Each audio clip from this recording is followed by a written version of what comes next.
This Queen Mother, Mzuri Pambeli, is a long-time cadre of the All-African People's Revolutionary Party and the All-African Women's Revolutionary Union. She has traveled extensively around the planet, organizing for the total liberation and unification of Africans and humanity via scientific socialism. And I want to make sure I clarify that. Some people speak, we talk about this in the classrooms, and when we talk about socialism, people think we're talking about an institution that's like so scary, so anti-patriotic.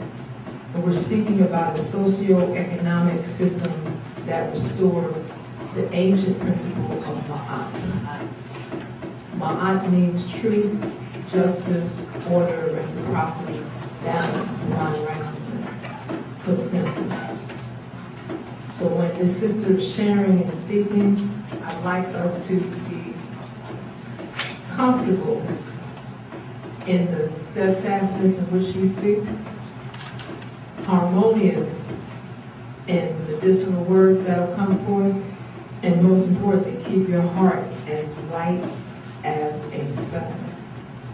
Something we don't tend to do very well.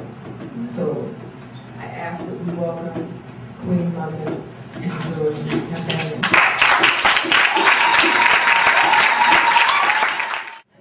Yes, because brothers and sisters, everyone has said everything that needs to be heard tonight.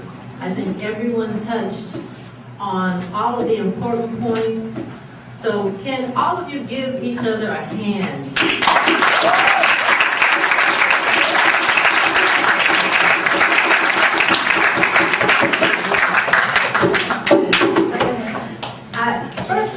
First, I want to thank all of you for participating in African Liberation Day activities.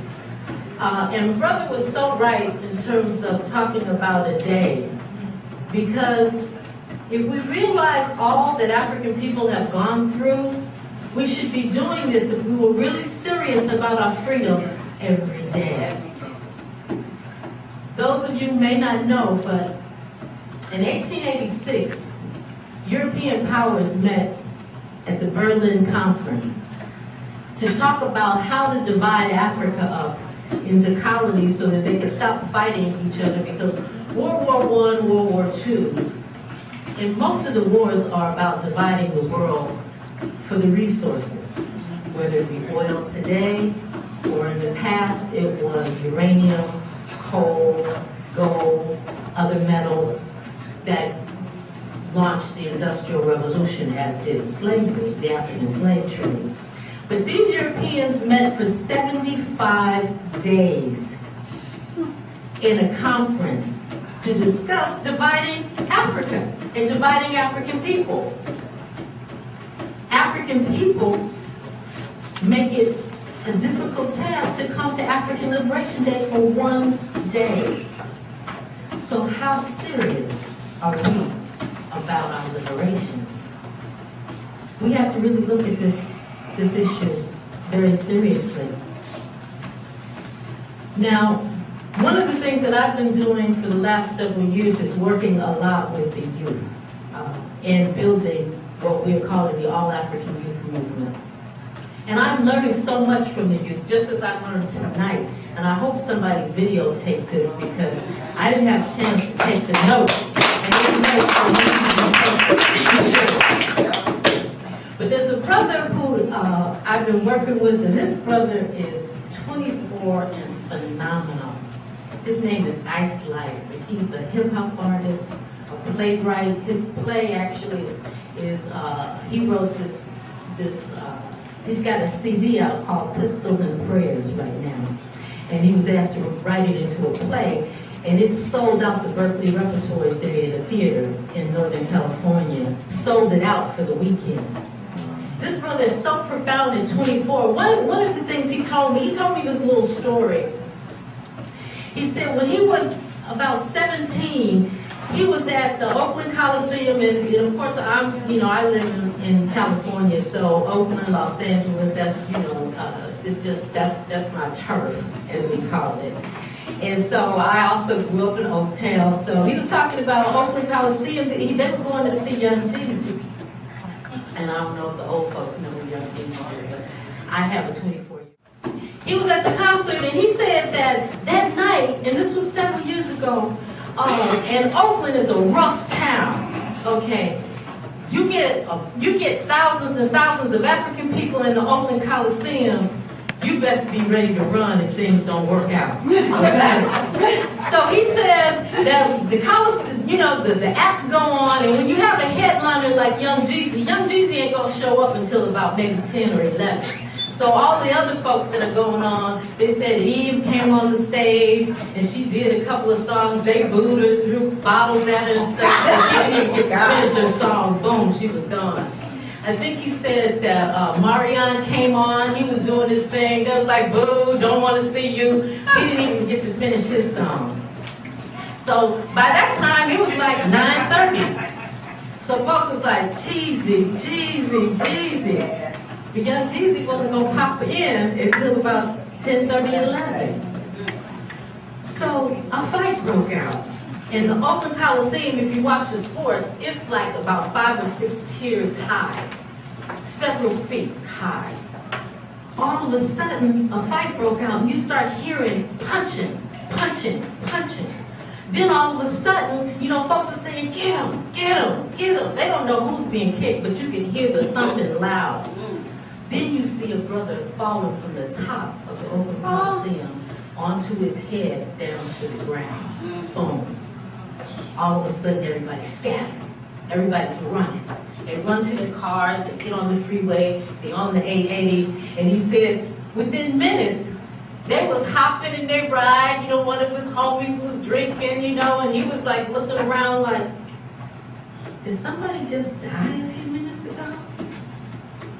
Am I that immune to violence as a 17 or 18-year-old where I don't even realize a brother just got thrown off the Oakland Coliseum 6th tier and his head busted open and everybody's business as usual? When he said that, he said, that's when I realized our people have lost our humanity and our youth has lost their humanity. The same thing is that we see when we talk about, we know we're African, but all that is going on with African people, not just in Africa, but all around, we're immune to it. It's just like, that's just the way it is. That's the mentality today. And that's where the sickness comes in, where we become complacent with our own self-destruction versus angry, bitter, and willing to do something and lift ourselves up to change that reality. That's what African liberation is about. No matter what you call it, the idea that brothers and sisters came together from 1900, 1915, 1923, 1945, and had these Pan-African Congresses. And each time they had these conferences, more and more Africans were coming together to talk about what we're going to do about our freedom, what we're going to do about our freedom. And by this 5th Pan-African Congress, Africans said, without using the term, and at that time Malcolm wasn't on the scene, we need to fight for Africa's liberation by any means necessary. We need to stop asking for permission and getting some constitutions written and going to the Congress of the White House and talking about what kind of, resolutions can we get. We need to take our freedom. All right. Talk about it. That's what African liberation is about. Yes, and if you do your research, brothers and sisters and students, after the 5th Pan-African Congress in 1945, between 1945 and 1960, 2/3 of the African continent saw its independence. I won't say freedom, because we still ain't free. But it saw its independence because people left that meeting, those meetings that were 30 days sometimes, where they were strategizing and folks were sitting down and talking about how we gonna do this. What is it going to look like when I go back to Kenya? It might be the Mau Mau. If I go back to Ghana, it might be boycotts and strikes, which they call the positive action campaigns. It might be in Frelimo, in Mozambique, and in Angola, where we may have to arm ourselves because them Portuguese ain't giving up rape. We're going to have to fight for our liberation. And in each case, as I said, 2/3 of the African continent saw its independence. That's when we were serious about our freedom. When we decided to meet, to gather, to organize, to unite. What's so strange about that? Why can't we do that today? Because today we are complacent with our own self-destruction. We're used to it. I mean, how many times, what was it, 20 years ago, Sally Struthers was holding those babies up and talking about, you know, how she can help African babies. And we're like, oh, poor African babies. When you have homeless in your own neighborhood, when you have drug addicts, you know, and homeless laying in your own communities. We're immune to it. 90,000 homeless people in downtown Los Angeles where I work. And, you know, most of the time we just walk by. Some of us carry fruit or we go back and try to give folks stuff because we know they don't have anything to eat. But beyond that, we're not doing anything. We're complacent with homelessness, with rape, with abuse, with torture. You know, a lot of times I even hear, in terms of the issue of abuse, when a brother's beating down a sister, well, what did she say? I mean, what was the situation with Homegirl and Chris? Yeah. Like, oh, you know, she must have gave him some mouth. I mean, our mentality is just used to violence. All of the wars that have gone on, that's just the way the society is. We are psychologically traumatized, African people. Brothers and sisters, and those of other races as well. We are traumatized, and we must wake up if we want a new world, if we want a new society. If your mother was out there being beaten and raped and stabbed, would you just walk by and let that happen? Would you? No.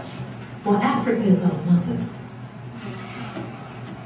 Africa is the mother of civilizations, it's the birthplace of all civilization. And it is going to be the new frontier if we let Afrikaans and any other goals and plans come in, and China has its plans, and everybody has its plan, because the last frontier of oil and uranium and manganese and all of the other minerals that are, you know, feeding atomic energy, nuclear energy, cell phones, computers, are in Africa. But Africa is our home. African people aren't the poorest people in the world. We're the most disorganized people. We are actually rich. It is our culture that gets mimicked around the world. I can go to a little country called Guinea-Bissau and see Biggie and Tupac t-shirts. Folks with bandanas, and they're speaking in Portuguese. They don't know what they're saying. But we also have to talk to our people from the real, as my son says. Ice has his poem, and he talks about how we communicate. He says, you know, we're just not communicating right. He was talking about how this youth is in the hood, and he's running, and he sees the police behind him, and he jumps over a fence, and the police can't catch him because the police is fat and slow. Another young bunch of youth are in the classroom, and they got these tight backpacks. They matching their clothes though, but it ain't nothing in them because them books are fat and slow. The youth are listening to beats, and they listening to rap, and they listening to hip hop, and they listening to folks that's saying, June, July, and August, my ride is looking flawless. June, July, and August, my ride is looking flawless. What you're listening to is fat and slow. What he's saying is that what we're communicating, even in the revolutionary community, the progressive community, we keep talking about isms and schisms. But our behavior and what we do is fat and slow. We ain't coming with the real. We need to be about what we say we're going to be about. Whatever problems we say are existing in the community, we need to meet tomorrow and start planning what we can do about them. Yes, talk about it.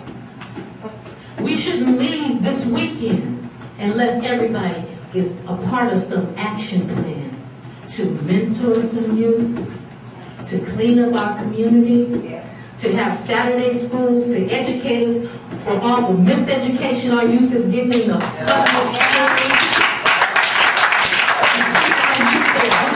So that they can know that their people built the first civilizations that everybody is following behind, and that they are the potential for the next civilization. Because what we in today, brothers and sisters, is not civilized.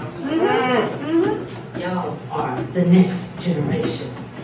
Live long and prosper for you, Trinities. But y'all are the next generation.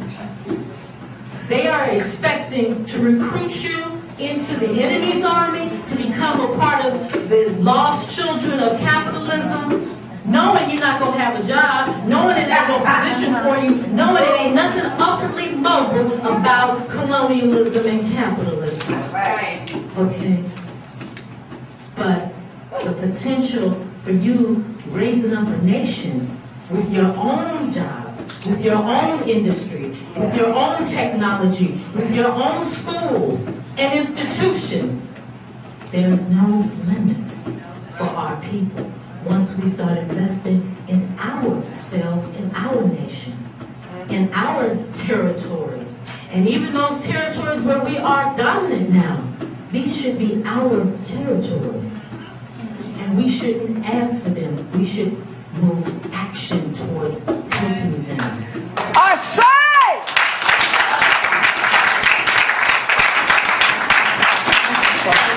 Liberation Day, brothers and sisters, is actually a pivotal point where we celebrate all we've done all year. In the All-African People's Revolutionary Party, we do programs every month on the college campus and in the community, political education programs. We go to the community, we at the open mic spaces, we're on the campus, we're doing programs, we're at City Hall, we're protesting. Yes, we celebrate with the Irish because we got that in common. The Irish were the first colony that Europe had. And the Irish have celebrated African Liberation Day with us for the last 25 years. Yes, the Palestinians are our brothers and sisters. You talked about Zionism. Zionism is apartheid. Is it real? No doubt. Or what they call Israel? Is it real? Yeah. Apartheid. That's the Palestinians' land. That's right. The Western Hemisphere, the indigenous people, left on reservations, on welfare, strapped with alcoholism. That's apartheid. Call it what it is. But liberation is what we must have. What we must be about is truth, justice, reciprocity, harmony, balance, righteousness. And that means, brothers, you must love us sisters, and sisters, we must love ourselves. There will be no freedom, nowhere, unless sisters stand up and get in the front lines.